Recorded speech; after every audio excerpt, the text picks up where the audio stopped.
Hey, folks, if you're just joining, we're going to get started in a couple minutes to give time for people to trickle in.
We're going to get started in just a couple of minutes. Hang tight.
All right, let's go ahead and get started here. Welcome, everybody, to another edition of Ask Us Anything. Andy and I are hanging out here ready to answer all of your questions. Thanks to everybody who joined. We got a big crowd today, which is great because we're going to do some fun stuff at the very end and raffle off some fun things. But stick around for that later. Today, we have a couple good topics. For those of you who haven't joined before, Andy and I usually go over some basic updates, things that have been going on recently, things we're hearing around the community in terms of new features we've put out, and also resources that we've released recently. And then we do a lot of Q&A, which is a lot of fun. So feel free to start putting your questions in the Q&A box or the chat box, whichever one you prefer, and we will get to those by the end of the webinar. Other than that, I think we are going to jump into a couple things. So the first thing we wanted to do, because there have been so many questions around it, is talk about some of the features that were released recently in the team plan. Seems like a more efficient way just to show everybody and get a lot of the questions out of the way, because there are some misconceptions, things like that, just curiosities. So the first thing I'm going to do is demo the Azure AD Sync integration. So let me pull up my Chrome here. The first thing that I want to show you is how you would set it up. So let me find the right window that I thought I had ready. There it is. Okay. So here we have the App Center. If you are interested in setting up or looking at the Azure AD Sync integration, you can go ahead and click this. I already have it set up here, so it's going to show it as if it was set up. But the general idea here is that you have your client's Azure AD environments. They have their different users within Azure AD, and you want to be able to sync them into Syncro as contacts and then bill against that, as well as look at all the different information and keep it up to date. And so what we've done here is enable you to connect their Azure AD instance.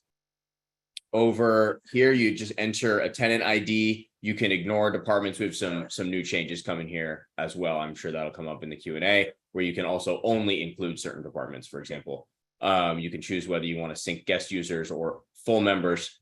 Enter the tenant ID. So you'll need to have access to their Azure instance. Enter the tenant ID here, and then it will automatically import all of their contacts into the associated customer. So let me show you an example of what it looks like once that is done.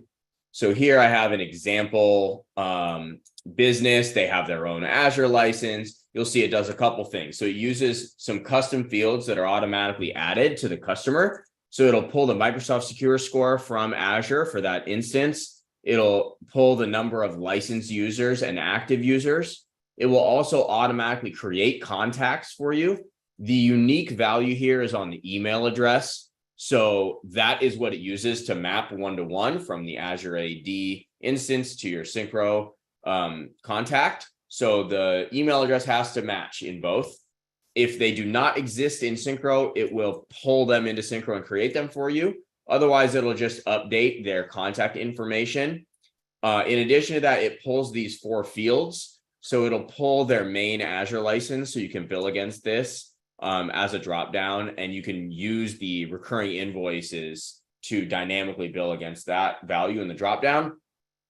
Also, if you have the right permissions set up in Azure and you have the right license in Azure, and there's information about this in the knowledge base article, it will pull that AD users MFA status and methods, as well as the last time they used their Azure user, and it'll sync those over here. Again, there's a couple things you have to change some of their settings in their Azure instance to get these fields to come over. And once you do that, it'll do so. I will post the knowledge base article in case you're interested in getting those fields to come over. So I'll put that in the chat here. So that's Azure AD in a nutshell. I'm sure there'll be questions about it we can get to, but I just wanted to show that quickly. On the rest of them that we wanted to show, we also wanted to show the database exports, because there are quite a few questions about that as well. So the idea here with database exports is that if you want to be able to pull all of your Syncro data out of Syncro and then do something with it, like if it gives you peace of mind to have it in Amazon AWS S3, that's fine. You can do that. If you want to also use that data to create your own dashboards, visualizations, etc., you want to maybe use them to build a Power BI dashboard or Airtable or something like that, you can do that by having the data available to you in a database of your choice. So the idea here is you create a Syncro API key. I currently have this set up on the demo account with AWS S3, but we support Azure Blob Storage as well as MySQL, Postgres, and SFTP. So let's say you were going to use a Postgres database. The way this would work is you'd enter your credentials for that. Once it's set up, you can choose if you want to export the data on a daily, monthly, or weekly cadence, and then you can automatically you can manually schedule a sync. So then you will have all of that data. It's pulled from our API. We're just making that very easy for you, so you don't have to mess with the code. And then you get all that data sent to your database of your choice. So pretty straightforward. Then you can do whatever you want with it. Okay, moving on. And again, if there's questions, feel free to post them and I will come back and answer them. Lastly, if you're on the other end of the spectrum and you don't want to build anything at all, so if you export your database info using the database exports integration, you then have to build all your own charts and all that stuff in whatever tool you want, and that's fine. Great if you have the expertise in Power BI. If you don't want to deal with that and you just want something pre-made, you can use the Power BI template that we have created. It's very easy to set up. You just create a Syncro API key, and then you get access to this dashboard. This is using our demo data from our demo account, but you get a dashboard page, monthly stats on various things like how many resolved tickets there were by month, daily stats, RMM alerts. Again, a lot of this stuff can be filtered. I only want to see a particular customer, or I want to look at a particular date range. I can see all my different tickets and sort them. Ticket timer info. I won't go through every one of these pages, but you get a lot of different pages. A couple of my favorite are the technician efficiency page and the customer efficiency page, where you can see by customer how much you've billed them, and then how many hours you've spent, revenue per hour, how many tickets and revenue per ticket, for example. And you can filter by problem type. For example, if you wanted to filter out a project type of ticket, you could do that. And so only see certain kinds of revenue. Anyway, this is pre-made. You don't have to build anything for that. And you can access that if you're on the team plan. Okay, that's all the stuff I was going to run through. Andy, your turn. Yeah, I got to hit a couple other core features on the platform, and I apologize. I'm a little under the weather, so my voice is probably going to sound a little goofy here. 1 second.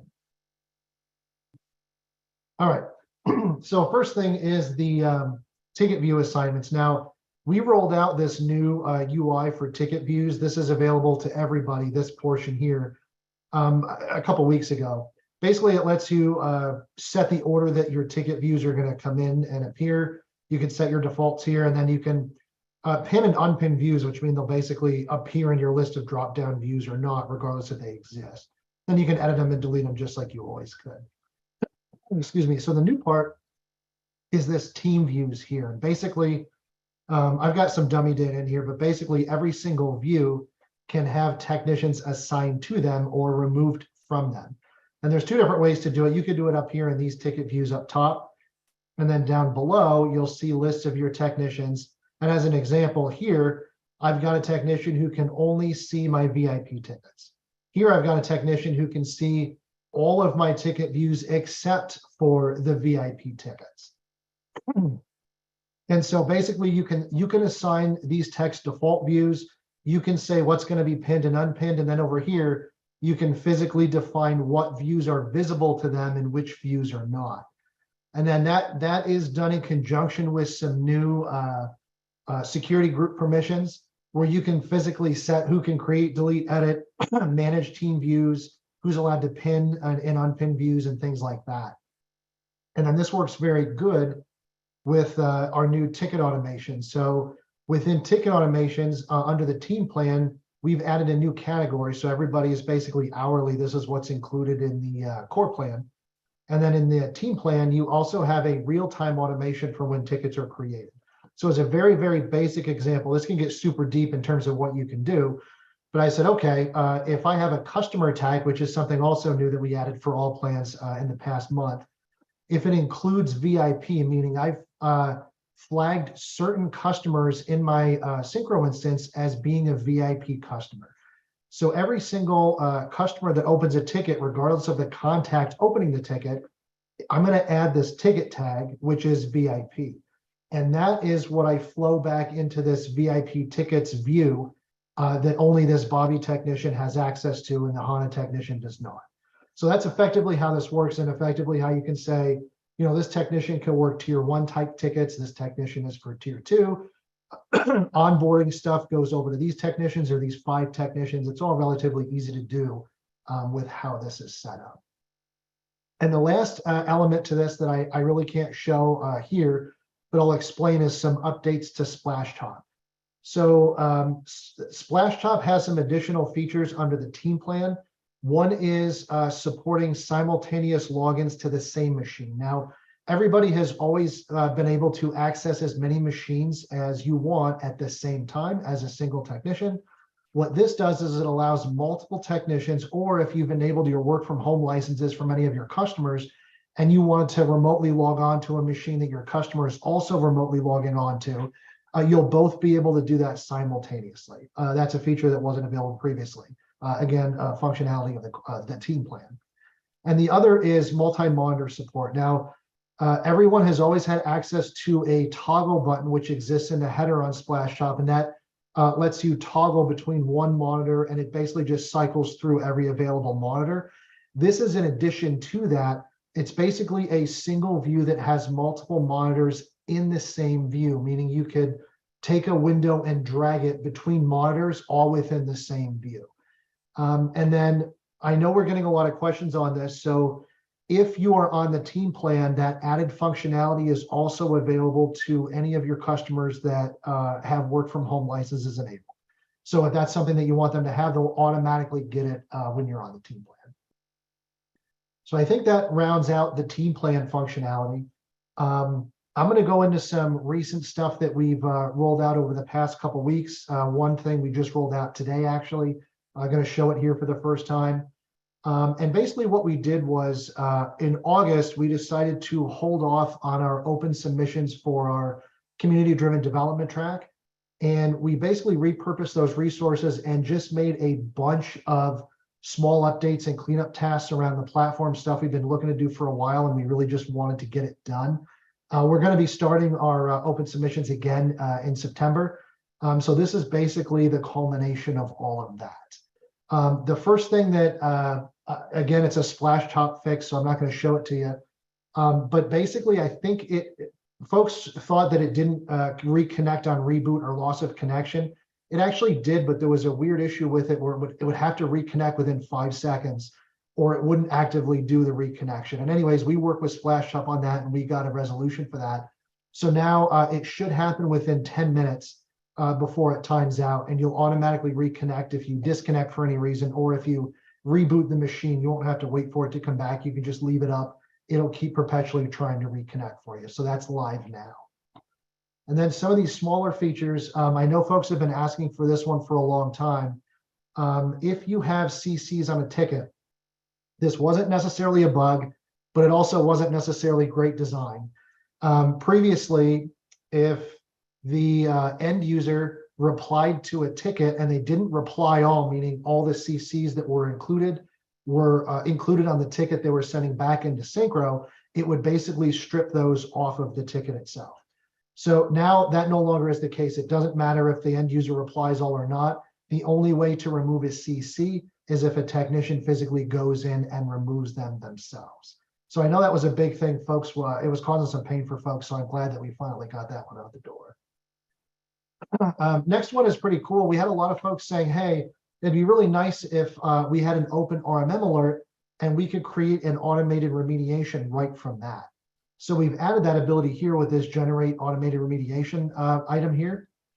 And it'll basically just create the trigger category automatically for you. And then you can just go ahead and add in whatever actions that you want to take for that remediation. So just kind of like a quick shortcut there to creating an automated remediation. This is our vulnerable systems report. This is going to show every endpoint that's missing patches and what they are. We added these KB titles. We had the KB there before, but it's kind of annoying to have to drill into every KB and find out physically what it is. So we added the titles here so you can now easily see those.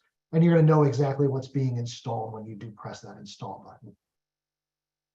button. This is our technician time, our ticket time by technician report. And basically, we just added a contact field to here. I know we were having some people going through the approve and post process, and they just want to know who they were doing the work for physically. So that's a new column that we added here to this report. This one's kind of cool. So basically, when you search for something in the search box, anywhere where it's physically that text physically matches, we're going to highlight it in yellow. It'll just be there for anything that it directly matches, but it does make finding certain things a little bit easier within a litany of results like this. Next up is we have these open invoice reminders to let folks know if they're overdue on invoices and they owe you, and you just want to gently remind them that this is due. We had some folks saying, hey, look, I want to notify somebody else without making the core person that I'm emailing feel like they're going to get in trouble. So we added a BCC field here so you can notify that secondary contact without letting the primary contact know that you've necessarily escalated it, so to speak. And then we've done a bunch of other miscellaneous cleanup tasks. I'll show you a couple of them. One is that we went and we alphabetized a whole bunch of lists. It was like 12 or 15 lists, and I know we're still going through some more and getting those done. But I know that was a bit of a pain point for folks. There was another one that was kind of dumb. I don't know actually why we've done this initially, but if you don't put an address in for a customer when you're adding them, it used to automatically add Washington State as the state. Now that's been cleaned up, so that won't be there anymore. Another one, which is kind of a big deal, if you've had it happen to you, it seems like everybody's had it happen to them once. There's two ways to run scripts in bulk. The most common way is going into actions and saying, I want to run a script. And here you can pick any category of devices. So you can just run it against all your devices. You want to do it against like a saved asset search, all endpoints belonging to a specific customer, or just a specific policy folder against a customer. The other way to do that is just picking a couple endpoints and saying, okay, I want to run a bulk action and run a script just against these specific endpoints. They may not match anything specifically, maybe across different customers or different types of endpoints or whatever. What we were having happen was folks would select some assets from here, didn't realize it was a bulk action. They would go here and hit run script. And then they would say, okay, I want to do it all Syncro devices out of the ones I picked. And this would actually run against every single one of their endpoints erroneously. Obviously not what they intended to do. So basically what we did was now, if you have one or more endpoints selected, this will basically be disabled and you don't have the option to do that anymore. And it will tell you, hey, use the bulk actions instead. And this will be the way that you run that, just to prevent anybody from accidentally doing that. And then this one is a behavioral change. Not a big deal, but it's been in the system forever and it never should have been that way. Previously on a lot of the record lists, tickets being an example of that, when you clicked in the customer name, it would actually drill into the ticket record or the invoice record, whatever it was. And we fixed that. So now clicking into this will actually drill into the customer record like it should. So this kind of unifies the way that this works within the platform. If you want to drill directly into the record, you could always click the subject or just the record number, and that'll go into the ticket or the invoice or whatever it was, as it always has. And then we just rolled this out today. I'm going to make sure that, oh, yep, okay, it's live. Just refresh this and make sure it is. Yep, okay. So on automated remediation, we had a lot of folks asking for us to add customer template tags so they can include it in ticket text and things like that. So we've gone ahead and added that. So every single customer tag that's available on the platform is now available for use in your automated remediations. And that is live as of right now. So I think that's a summary of everything that we were looking to do this month for like the quality of life track and a couple other things that we're releasing. I know the splash top thing with the reboots has been a sticky point for folks and the CCs. So we actually did quite a bit this month for the QOL track. And like I said, next month we'll be spinning up the open submissions again. We just want to make sure we got a lot of these out this month specifically. All right, my turn again. So thanks, Andy. That's fun stuff. Couple just general announcements. It's currently Partner Appreciation Month, which means we're giving away stuff for anyone that refers new partners to Syncro or that records a testimonial video for our YouTube channel. So if you are interested in doing that, we're giving out some fun stuff. I will post the link to that. There we go. In addition to that, at the end of this webinar, we're going to do a live raffle for everyone who is currently here and give away a copy of Andy's book and an hour of Andy's time, giving you some MSP business consulting, which Andy is amazing at. So if folks are interested, stick around to the end and we will do that live raffle for someone in this webinar. Okay, next thing is we've got a couple new resources available to folks if they want to take advantage of them. So I did a what's trending in the MSP industry webinar, I want to say a week ago, that is now available on demand. If you want to check that out, again, I will put that link in the chat. So feel free to check that out. We also have an MSP sales fundamentals course. There's a workbook and some video sessions. So if you're interested in leveling up your sales for your MSP, you can check that out. There is a additional digital kind of pamphlet thing with 55 best practices for MSPs that you can get the ebook for. So feel free to check that out. And lastly, we have this MSP client onboarding checklist. So if you want to standardize your onboarding checklist, here's a starting point for you. And those are all available to you. So check them out. Hopefully they're helpful. Feel free to give us any feedback or ideas if there's other things we can put together for you that would be of service. Okay. I think that we are ready for Q&A. There are quite a few questions that have come in, and we will stop at like 10 minutes or 5 minutes. Let's do 5 minutes before the top of the hour, and we'll do the raffle. Andy, are there any you want to take right off the top? Yeah, so Manuel's got two questions about Splashtop specifically. The first one is Splashtop, does it show both windows on one window or dual monitors so that it can be moved to different monitors?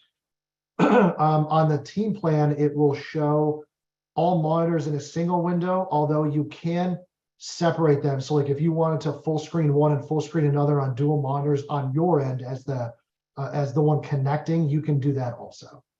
And then he's also asking, is the reconnect only for the Teams plan? No, that's available to all plans. And that was basically an issue that we had to work through with Splashtop. So that's functionality that everybody has access to today.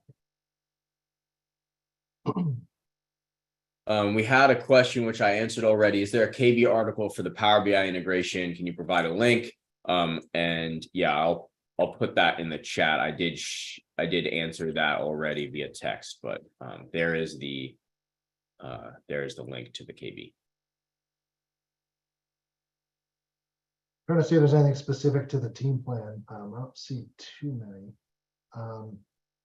We have one here from John. Can anyone set up the database backup that used to be a feature for the slightly upgraded version of Syncro a few years ago? Yeah. So for context, we used to have 3 plans, actually. A lot of people don't remember this, but we used to have 3 plans. And the highest tier plan was called the advanced plan, and that included database exports. But that was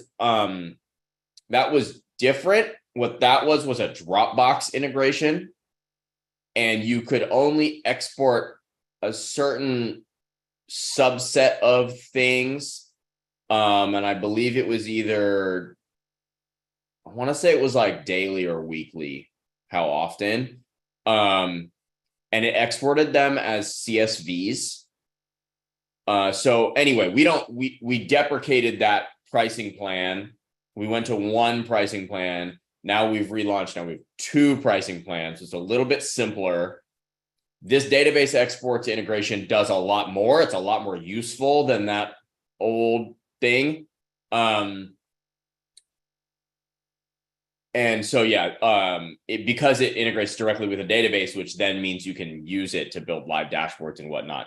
It is a completely separate integration than that older functionality. And yeah, it's only available on the team plan currently. Manuel's saying I tried to reconnect earlier today and it didn't reconnect after 5 minutes. I mean, I don't know how slow the machine is you were rebooting. The one thing I try, I've had a couple people tell me they had to do this, was to update your viewer app. Now that's not the app on the machine you're connecting to, it's on the machine you're connecting from. So if you just uninstall it on the machine you're connecting from, every time you go to connect, it'll pop up a little modal and be like, hey, click this for Windows or click this one for Mac from the machine you're connecting from, and that should resolve it if you're seeing that issue.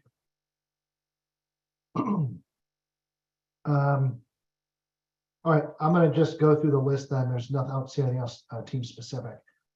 Lee's asking on the ticketing system, will you have a way to do a search for text within the body of the ticketing system rather than just the subject line? Lee, I know it's something we're looking at. Ian, was there something in the Power BI stuff specific to that? I forget. Yeah, I mean, it's a little bit, it's obviously it's a workaround. In the Power BI integration, if you go to tickets, we have this table here, and you'll notice there's the body. So the body of the ticket is there, and you can use this and you can search. So I'm like an example, LCD. So I can like search through these if I want to. So that's like one way you can filter by body. All these things can also become full screen, and there's filtering on the side. So, you can, I don't know, I'll do the same thing over here. But there's, all kinds of like ways you can filter by stuff. Obviously, like this is in Power BI, so it's not in the app, but you can technically filter by body in here. Yeah. But in general, that is something that we're looking to add at some point for sure. John's saying he tried to set up ACH and is having issues. John, I direct you to Syncro support on that one. Just help at syncromsp.com, and they'll help you get sorted on that. Jordan's asking, is there a way to change the accent color on the Syncro dashboard? There is not as of today. I know there's some Chrome plugins that you can do that kind of stuff with if you really wanted to, but there's not a native way to do that today. Got a question here from Elizabeth. I remember when you had those 3 pricing tiers. Why not raise prices $10 to $15 a month for everyone and keep a single pricing tier? That way no one feels like a second-class citizen. Sure, that's one of the options we could have gone with. I think like no matter what, somebody's going to be unhappy. So like there will be folks who, if we had done that, would say, I don't want those things and I don't want to pay $15 more for them. So it's a little bit of like, well, for example, with the splash top additional features, we have to pay splash top more to give you access to those features, right? So our costs go up as well. So like, I don't know, there's pros and cons, right? If you give people options, like some people won't be happy about that. If you make everyone do it, there's other people that are not going to be happy about that. So I don't know. There's pros and cons. I don't know what the perfect answer is. This is the route we tried to go because we thought it was a little more fair. You could elect to get those features if you want to, otherwise nothing changes. So yeah, I don't know. Yeah, I just want to add too that this is where we're starting. This is certainly not where we're ending. And I don't mean that in terms of plans. I just mean that in terms of functionality. For example, there's a lot of things I know we're looking to add into the team plan. And I know we've got plenty of things we're adding to the core plan as well. I know we've announced that we're looking at adding SSO and global IP allow listing for all plans, obviously including the core plan. Later this year. So there's plenty of stuff to come for both plans. So I do think it is relatively easy to say, well, I only like 2 of these things today. I don't think that'll be the case tomorrow. But we do want to make sure that people have options. Like Ian said, I don't really think it's fair to charge everybody for things they don't want. And options are never a bad thing. Jonathan's asking, is there a plan to have ticket automations trigger from the resolve status? So that's a good question, Jonathan. As of today, no. And the reason being was because prior to the team plan, all automations ran hourly. So theoretically, if you resolved a ticket, it would always remain true. If you're using ticket resolved as the condition, it would fire every single hour because it would always qualify. So we've recently added a run once toggle where it can only run once. And I think what we might wind up doing is allowing you to set that, but you'll have to set it so it can only run once. And that way it's just like a one-off as a ticket is resolved. So I know that's something we're looking at down the road. Jonathan's asking, any updates to reports for technician times? We have to do totals and averages in a Google Sheet. I think you're probably talking about like a tech utilization report. I know that's something that we're eager to do. I don't know where exactly in the timeline that's going to fit. But I know we hear that quite frequently. So yeah, I understand where you're coming from there. Jonathan, if there's specific stuff that you'd like to see there, I may be able to add it into the Power BI template app relatively easily. But regardless of where we add it, it might be helpful to have a little more detail on what you're looking for. Anonymous users asking, does adding the personalized support and onboard experience? Oh, I think they're asking what that is. So basically, it's not different support, it's a different support medium. So support in terms of how you're going to get support is the same, it's just a different way to get it. So with the team plan, you're able to schedule support calls. So if you know that you're booked for the majority of the day and you need someone to call you back at a very specific time versus waiting to get an email where you might not be able to respond until tomorrow, that's something you can set up now. It doesn't mean that you go to the front of the line or that you receive a different tier of support or anything like that. It's just an additional support medium that those folks have access to. Yeah, it sounds like we may have some support updates in one of the upcoming AUAs that are pretty cool. So that apply to all plans. Got one here from Des. While understanding your position on plans, something like database backup should be available to all clients. I'm a one-man shop and never likely to hire staff. I'd love to be able to ensure I had a backup. I hear you. I think like the reality of it is we back up the heck out of all the data. So like there's no functional reason for you to back up the data because we're already backing it up in, very, very often. So your data is safe. That's not really like the issue. If you want to do something with the data and build your own dashboards or whatever, like that's more the intended use case here, because it's not like you having another copy is really going to make a ton of difference because we have lots of copies. So yeah, and for what it's worth too, and this is what we used to do with the old, Dropbox thing that Ian was talking about. If you go in your reports, you do have exports for things like your customers, your invoices, your tickets, and then assets can be exported on the assets page as well. So that's all available. The database export is really a way for you to take all of your data and do something with it. I want to build my own dashboards. I want to build my own reports. That's really the intent of that specifically, which is not easy to do with a bunch of CSV exports, basically.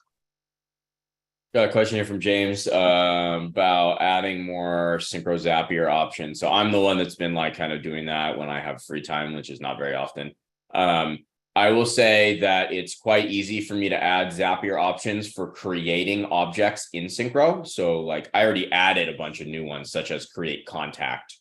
I think I added create invoice. It's also easy to like get an object, like get an invoice.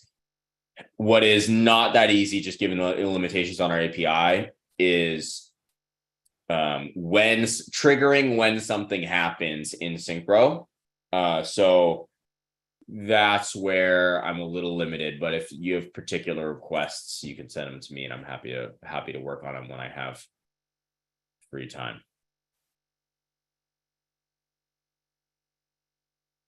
Is there a plan to have ticket automations able to add a CC to a ticket, either by status, issue, or tags? No, but I think that's actually a really good suggestion. So you're just saying you want it to be able to create it. If I understand correctly, you want to be able to create a ticket and then you want to have it physically add a CC. I actually thought we could do that. Ian, you want to take another question? I'm going to look at that really quick. Yes, we have a series of 4 of the same question from Sean. When will Syncro support event viewer monitor for entries deeper than top level Windows application security system logs? There's a lot of things we need to change in the event log monitoring, just in general. I actually just had a conversation with some folks about it yesterday and like last week. I don't have a timeline on that kind of thing. We are aware of the improvements that should happen there. So I don't have an answer that is definitive, but I can tell you that we are aware and that it is being discussed.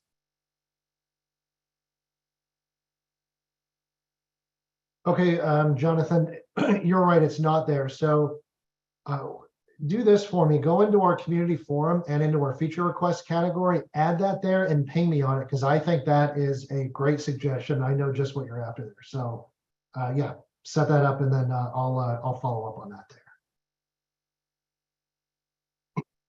And we have a couple questions on ACH payments. I will say that ACH is supported through WorldPay, so you do have that option. Is there any other plans for anything else? Anything extra you can share there? Yeah, I mean, I would love to have additional options there, and we have at times made a lot of effort to make that happen. It's a really heavy lift engineering wise, to add additional payment processors that are integrated in the way that WorldPay is integrated.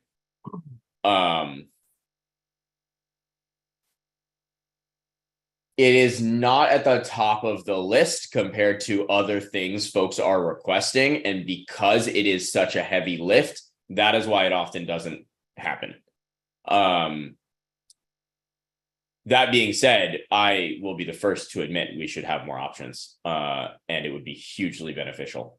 So I'd love to get to that. It's hard to, it's been hard over the years to get to it just because of the like cost benefit analysis of the amount of time we put in versus the amount of requests for other things and how long those would take. So that just a little context there. I already have like tons of ideas for what we would add, and I understand the complaints and they resonate.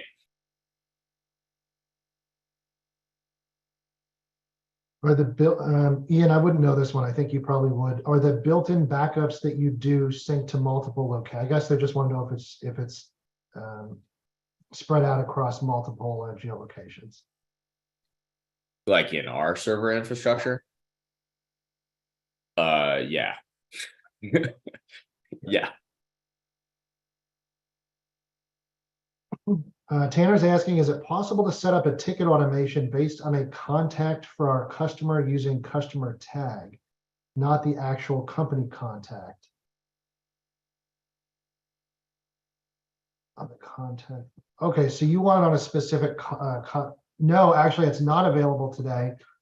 Same answer to you. Go ahead and add that into our community forum in the feature request category and ping me on it, because I think that's a great idea too. There's definitely a VIP contact that you'd want to be able to deal with. And I know we are, I'm pretty sure we're adding tags to contacts at some point. Did I hear that right, Ian? I thought we were adding it to a lot of objects, contacts. I don't remember specifically about contacts, but I assume yes. Okay, and then when you put that up there, I'll take a look and see if that is something we're doing. Because if we add that to contacts, then you should be able to make a tag that would handle that for you. Question here from Jack. What's the status of SSO? We're working on SSO this quarter. It's coming to all plans. That's the status.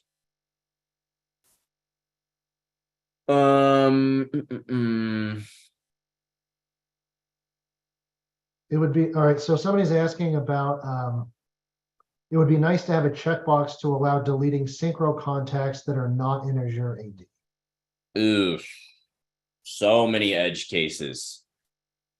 As of right now, our method, the way we're thinking about it is that Azure is the source of truth, and it will sync things to Syncro based on the email contact.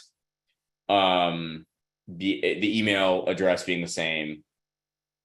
There are a lot of weird edge cases if you start to like get into deletion. So, for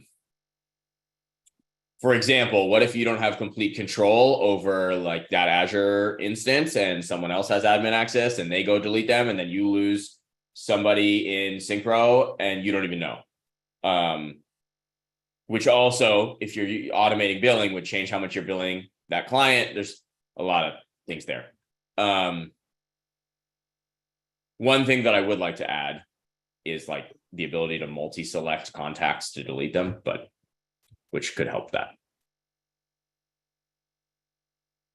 Sean's asking, is there a way to view a report for all SNMP devices and the monitors for them, or at least the monitors that are in error?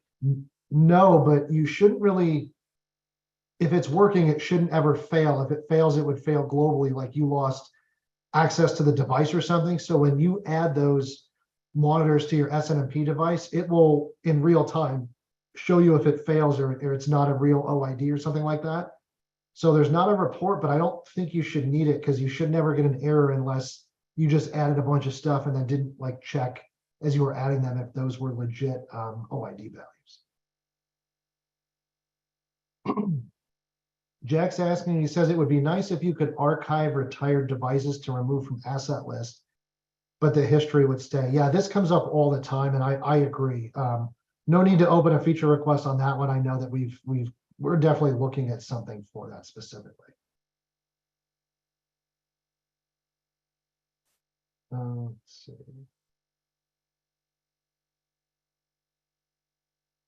Craig's asking, do we have a discussion board for patch management, meaning where MSPs can discuss known issues with Microsoft patches after they're released?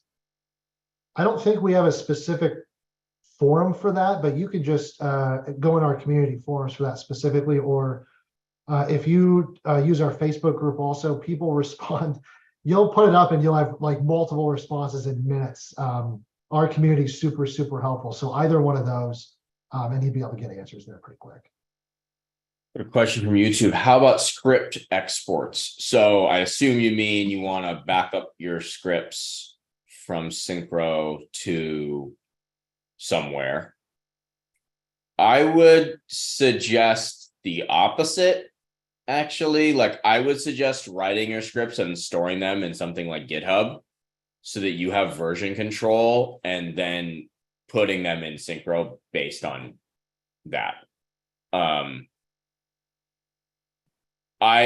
For security reasons, we do not have API endpoints for a lot of things around scripting, because we do not want anyone to be able to run a script via the API. So there's no way to export scripts via the API, and that's very much on purpose because, for example, if some vendor, new MSP company comes out and they do something around script automation, and they want to integrate with our API, they get a bunch of MSPs to use the platform, and then they get compromised. All of a sudden, because they have access to run scripts, they can then install ransomware on like a bunch of our partners' machine endpoints, and we would have nothing to do with that. It's that someone else got compromised. So we don't want to rely on other vendor security for that. So that is why scripts are not available to be done with anything with in the API. Let's see. Is there a way to change the contact on a ticket to an email submitted from the system tray? Fabian, I don't totally understand the question. If you have a contact assigned to the endpoint that a ticket was opened using the agent contact form, it will automatically assign them to the ticket.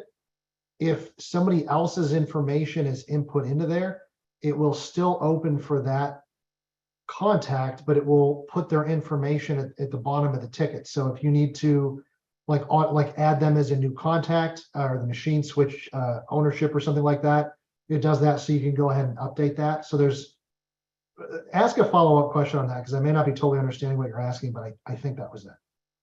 Question from Fauzi. Is there a way to import all devices discovered by Domots to Syncro, like phones, printers, etc.? Also, could we get alerted when a new script is added to the library? On the second part, in terms of getting alerted, we're looking at all kinds of things you get alerted for. That is a great suggestion and one we have talked about and would very much like to get to and plan to. On the Domots side, that because Domots built the integration there, that is something you should talk to Domots about. Elizabeth is asking, is Syncro looking at adding multiple SMTP outbound accounts? This really helps to differentiate notifications from, say, invoice emails. That is something we're looking at. I wouldn't have an ETA or anything for that, but especially for invoices and if you have your own billing admin that needs to handle those externally or in a different format, it's definitely something that we need to be looking at. So I know that one comes up quite frequently, and it's one that we're definitely looking John's asking, is there any plans around an EU-based data center? I would love to have my Syncro instance ticket data based in the EU to help with compliance issues. Ian, there shouldn't be any compliance issues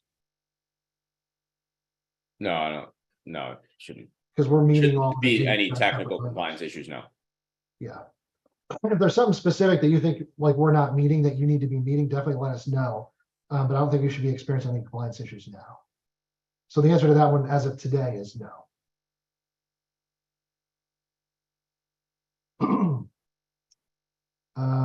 Sean's elaborating on the SNMP question. He's saying it wasn't necessarily for the setup process, but a way to get a broad overview of devices that might have an SNMP monitor and error that I missed without having to go into each device. So no, there's not. Yeah, I mean, if you missed it when you added it, then no. But like I said, when you add it, it'll specific, like you don't have to add it before you see the result. As you add it and go on to the next thing, it'll physically tell you it failed. So it should be pretty hard to miss, but there's not a way to get it like a report of them or anything like that today.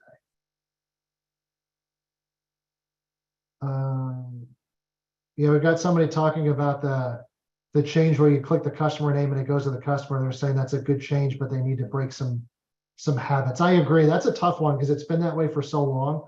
Yeah. But it is wrong. I mean, like you shouldn't click the customer name and it goes somewhere else. I mean, I click it to go and it goes to not where I'm expecting anymore. So I have the same, but long term it is the better thing.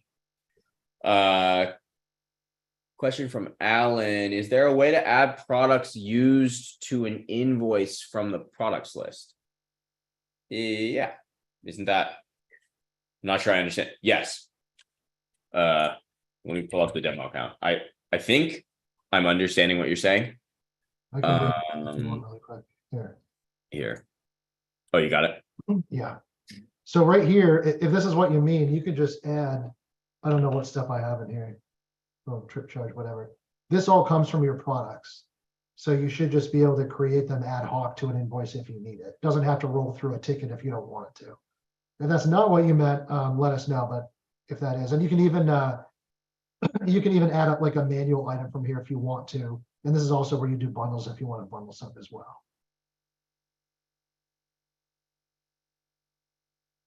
We only have time. There's a lot of questions. We only have time for like 2 more and then we'll do the raffle. Oh, go ahead. Manuel's asking, it would be nice to log when computer names are changed and be able to search for the old computer name. I don't know if you're aware of this. There is functionality in here for using friendly names. And this is actually kind of cool because then the computer name will never change. Well, the host name will obviously change, but the computer name won't. So let me just pull up my Syncro devices here. So when you're editing a device, you can check this box, which is use the friendly name, which is this here. So whatever I put here, it'll tell you what the host name is, but the host name can change and you can always search for the friendly name. So using this is just a massive time saver because you never have to worry about somebody changing devices, or if you've got like a specific nomenclature, which doesn't necessarily make sense, but you're using it at the customer site and it's just not in a friendly naming convention. This is so much easier to work with because you can search for it in the search all the things. You can also search the host name as well. So you can do it both ways. But doing this is just so much easier to work with. So I don't know if you know that's available, but that'll probably save you some time if you start utilizing that.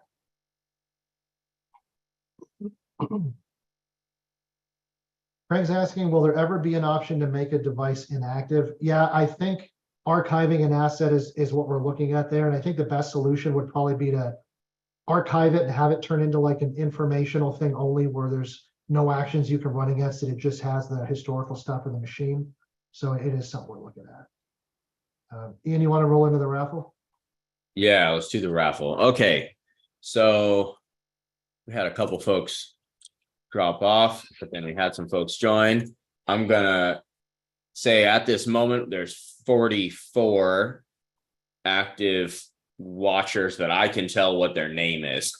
There are more folks that I don't know. I'm going to screen share this random number picker wheel. And we're gonna click where's spin. It's kind of fun. I've never done this before.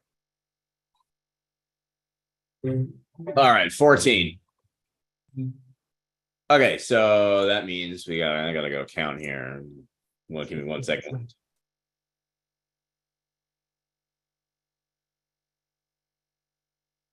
All right, the winner is Jack West. So Jack, I'll look up your contact info, get in touch with you, but you got a free copy of Andy's book and an hour where you can get some consultation, hopefully grow your MSP. So congratulations. Thanks for joining. Yeah, I'll get you a link to set up that time with me, Jack.